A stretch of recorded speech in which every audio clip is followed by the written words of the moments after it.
Greetings, beautiful humans, beautiful people, beautiful Curanderx community. I'm Atava, and welcome to Seed Semillas, Reconnecting with Ancestral Medicine. This is the 2025 guided, facilitated journey of this class.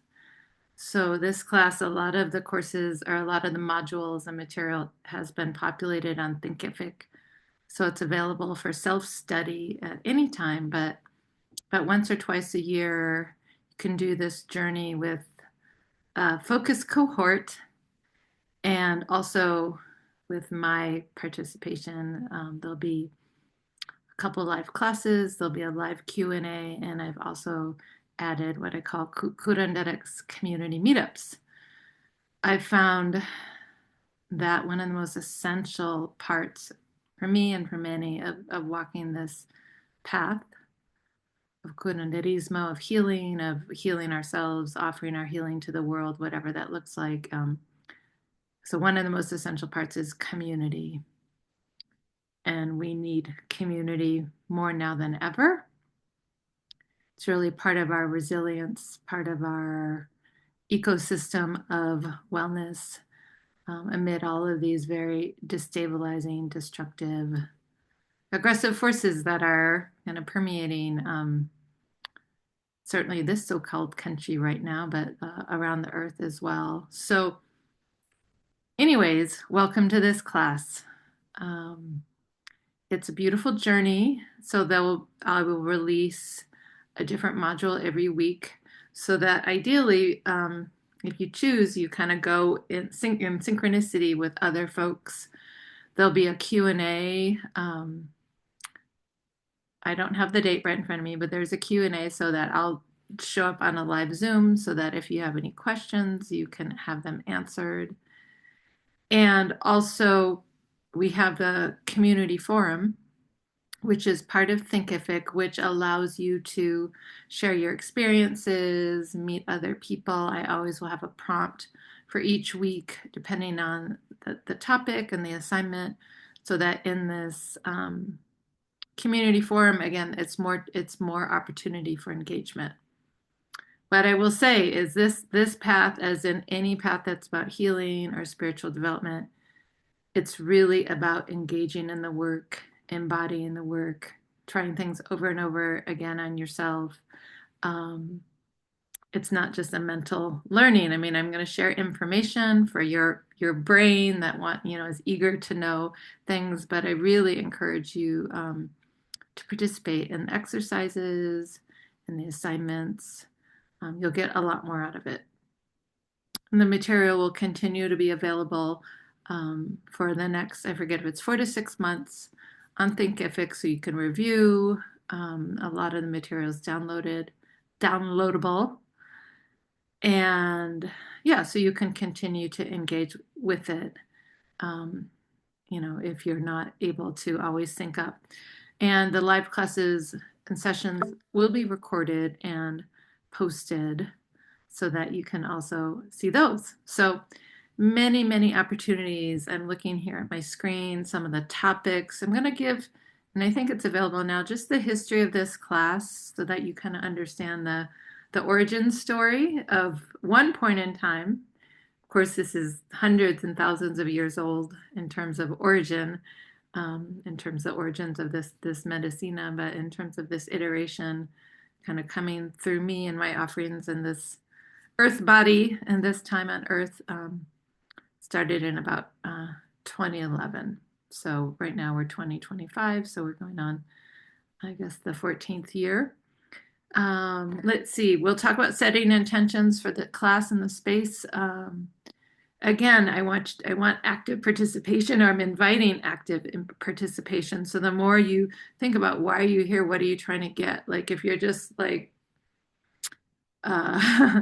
if you don't know what you want, that's okay too. You could just say I'm open to learn. But I find, we navigate by our intention. Our intention is very powerful. Our focus is very powerful. So that will be part of it. I'll talk about just there'll be a module, the history of curanderismo, which is a history. There's histories, historias, many, many, depending on the place, the region, the particular culture. But just so people know the roots of this medicina and some of the history.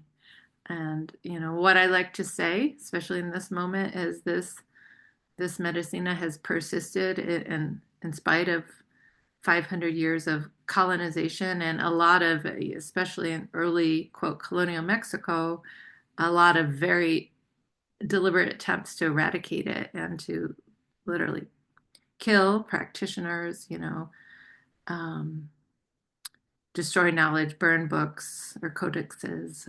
So it's good to know our history, and it's persisted and regardless, and it will continue to persist. And I know for me, I consider myself a healer activist, and bringing these practices into my life and sharing them with others is a way to just support our communities and resist all of the systems that, for the most part, don't have our best interests, really are driven by greed, fear, separation consciousness.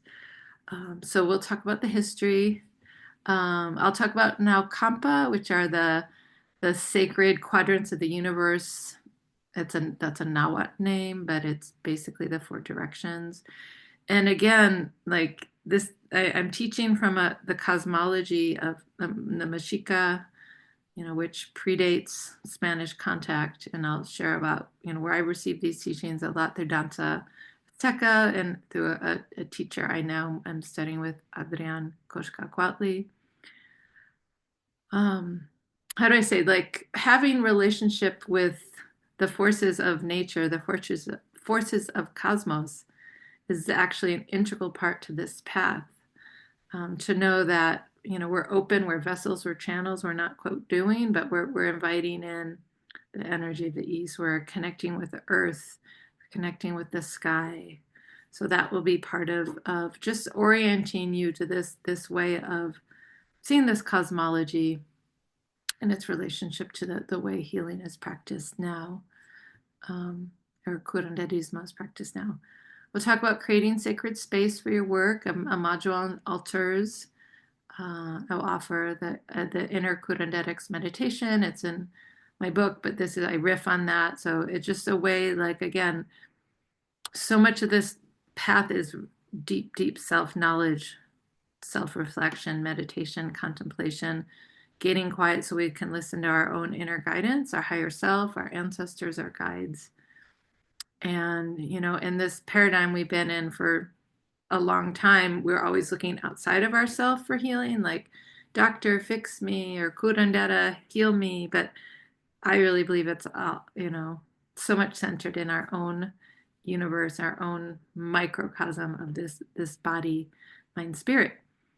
And then we'll go into the herbal allies section, talking about there's a Plactica in my garden where I introduce you to some plants that are growing here and talking about ways to work with herbal allies. And then I'm going to focus in on two, Pericon and Manzanilla. So Pericon gets translated to Mexican tarragon and Manzanilla is chamomile. There'll be a medicine making module, learning how to make herbal tea, an herbal infusion, and there'll be opportunities, like I said, to have Curanderx meetups. All the schedule is posted. I don't have it right in front of me, but I'll make sure it's really clear so you can, I really encourage that you make the live classes if possible.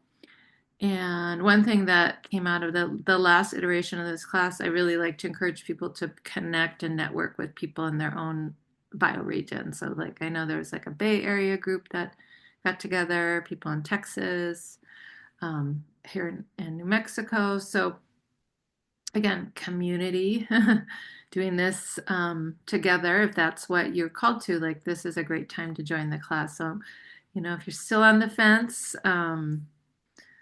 the class launches April 3rd, 2025. If you're listening to this before March, there's an early bird discount. I'll put it in this post. That's good until I think the beginning of March. But I really, really look forward to meeting your faces and feeling your hearts and just supporting one another as we, navigate these really challenging times. But like I like to say, that the plants are still here. They've always been here. Our ancestors are here. Our ancestral medicine is within us. And I really believe that uncovering of it, or the connecting to it, really is amplified and accelerated when we do it in community. So yeah, my intention is that this space is a place for you to learn, to gain skills, build networks, do some deep work on yourself, so that we can be stronger. Okay, many blessings. Lots of gamati.